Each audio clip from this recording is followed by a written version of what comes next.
அப்புறம் நீங்கள் செடி நட்டுறதுக்கான எக்யூப்மெண்ட்ஸ் எல்லாம் பாருங்கள். செடி நட்டுறதுக்கு எங்கள் வீட்டில் எவ்வளோ ஆளுங்கன்னு. ஒவ்வொரு ஆளும் ஒரு எக்யூப்மெண்ட்டு தூக்கிட்டு வரோம். இது வந்து உரம், மண்வெட்டி, கடப்பாரை, பிளான்ட்டு. எங்கள் கையிலையும் ஒரு பிளான்ட் இருக்குது.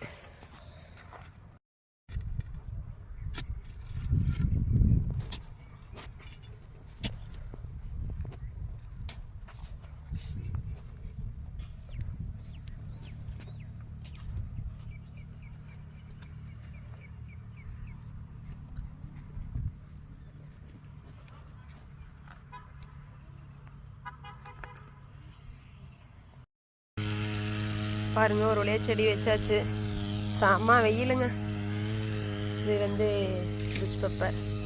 இது கொஞ்சம் வெயில் அதிகமாக இருக்கக்கூடாதுன்னு இந்த மாதிரி செட்டப் பண்ணி வச்சுருக்குறோம்.